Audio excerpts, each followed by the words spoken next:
Welcome back. Now we turn to one artist whose recent work looks back at a day 6 years ago and its impact on the world we live in today. A lot of people might think what's happening here in this wall is such a dark view of the world, but see, for me as an artist, I see completely the opposite.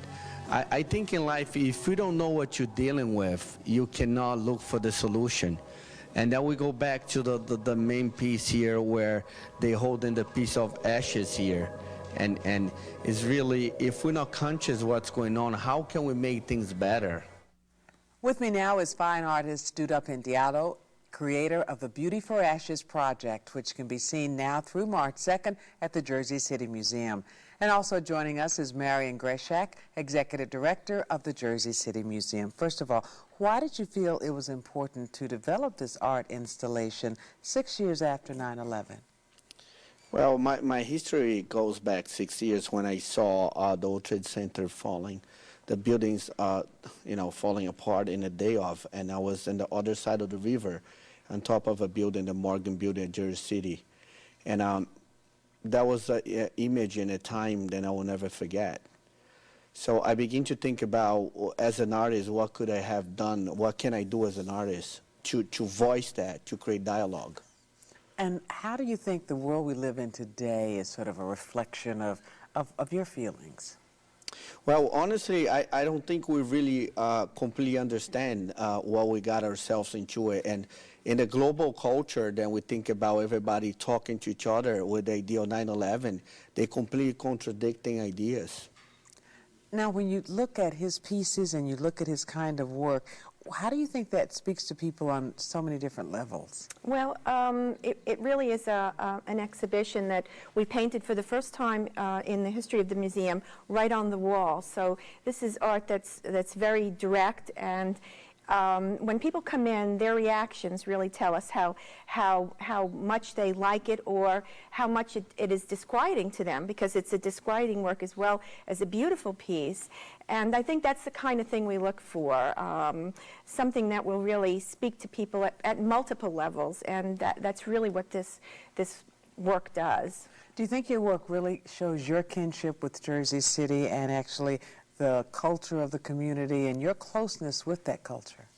Well, the whole idea of the project, Beautiful Ashes project, is happening in Jersey City Museum. It's going to travel different countries, Spain, China, Brazil already started. And the idea is basically to take this reflection, what's happening in the world and the local and global culture, and sort of create this contemporary version of the Guernica of Picasso, which is a difficult painting, and saying we need to look those issues a very close look to try to make life better, and the idea is to make again the project by using the other culture and the other people in other country, and take this ideology and this pain that we're going through the turn of the millennium, combining with which I call the birth pains of the turn of the millennium, with this ideology of terrorism and radicalism. What is it doing in the global culture, and discuss that in a much broader picture. You consider it sort of a performance piece, wouldn't you? Well, yes, and what's interesting about it, what is so dynamic about it, is that every time Duda goes to these other countries, every country that he's visiting, he will engage young people from local schools and art, young artists. So.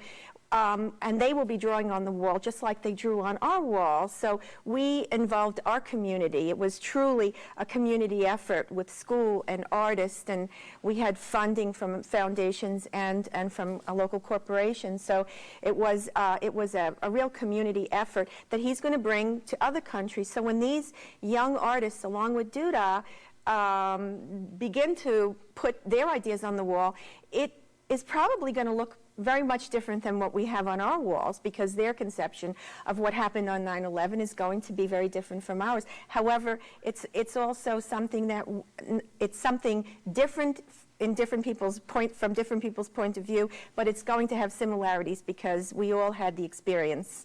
So that's what's going to be very exciting about it, I think, and we're so happy to be the first venue for this wonderful exhibition. Tell us about some of the other exhibits and events going on at the museum. In a minute or less. In a minute or less. We will be, Duda's exhibition closes on March 2nd, and we will be opening a very, very wonderful exhibition called Sprawl, and it's particular to New Jersey, where we seem to have the problem, or we're always in discussion about sprawl in New Jersey. So this exhibition, which is the New Jersey State Council on the Arts Annual, we are the site for it, we'll be opening that exhibition on March 20th, just with a wonderful bunch of artists who really will be discussing that in their art. What does sprawl mean to them? That sounds exciting. And I know there are lots of other things that, of course, they can go to the website and find out about that. Right, the website. And remember, you can also see Duda Penteado's Beauty for Ashes now through March 2nd at the Jersey City Museum. For more information, log on to jerseycitymuseum.org or call 201-413-0303. And if you have ideas about topics you'd like to see discussed, please log on to my9tv.com and click on Public Affairs. We want to hear from you. That's all for today's show. Thank you so much for joining us. For My9, I'm Brenda Blackman, and we'll see you next time for more Real Talk.